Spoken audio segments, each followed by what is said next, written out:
All right, hi everybody. We're going to talk about university responses to sexual assault today. I'm your anchor, I guess, Chris. People, I think, sometimes have trouble connecting the dots between talking about sex and preventing sexual assault. Mm-hmm. Oh yeah, well I mean talking about consent, you know, like the idea of if you're not even aware of what consent is, like how can you really negotiate a discussion about sexual assault?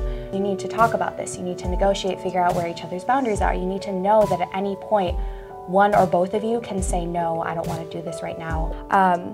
So it's really also about taking that socialization of boys and girls and breaking down that ideology, because it's very insidious and it leads to a lot of acquaintance sexual assault. Yeah. The entitlement is going hand in hand with this rape culture victim blaming ideology. And if you're blaming someone for getting like catcalled on the street, that's gonna completely slide into blaming someone for being sexually assaulted or raped. You don't want to think that another person could do something so horrible. Right. So you think, okay, well, what's the exception to this? Why did they do this? Exactly. And so it's easier for people to blame the victim, when in reality, people do sexually assault other people. So do we want to talk a little bit about how the vagina monologues fits into that larger scheme? And because it's been popular on campuses for a long time, actually. Mm-hmm. Yeah, it is sex positive, and it is trying to be more inclusive. It hasn't always been an inclusive show in the past, but there's definitely been changes being made. But it also just kind of brutally and unapologetically gives a space for women to tell their stories, and people have conversations outside of the show, right. and they have instilled in them the confidence to tell their story finally. And there's a part, I don't know if Loyola does this too, but during DePaul's show, we have a moment where we ask, if you identify as a survivor of sexual violence, like please stand.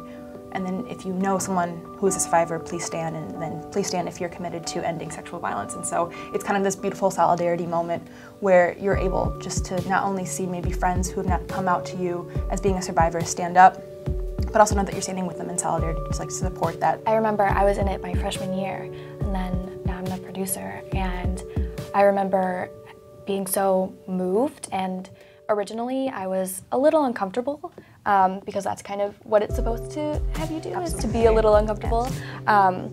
But there are funny stories, and then there are stories that are really, really hard to hear, and it just creates a very safe space. It suddenly has like a vague sense of the scope of the problem, and they want to do something, but they're like, I'm not an activist. Right. What are things that the hypothetical, quote-unquote, average student can do to start getting involved in sexual assault response?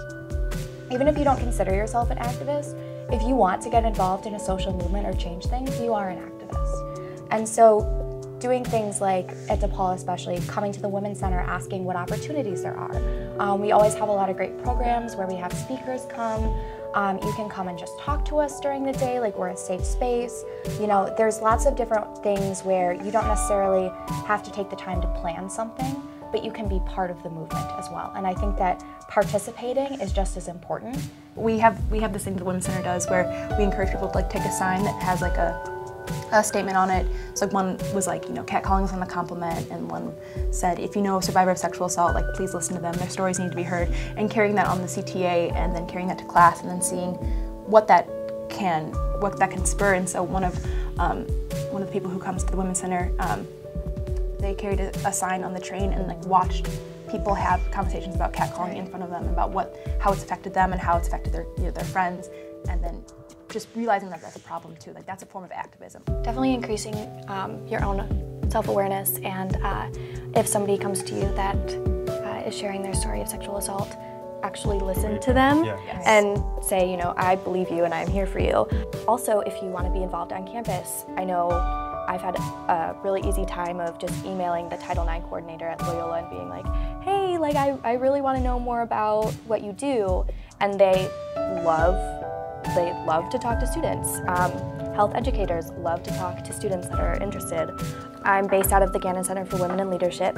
So yeah, it's basically an outlet for feminists to come together and talk about how we can make the campus community and the Chicago community a safer place for women. So yeah, It's something that has definitely shaped my college career in a way that I couldn't imagine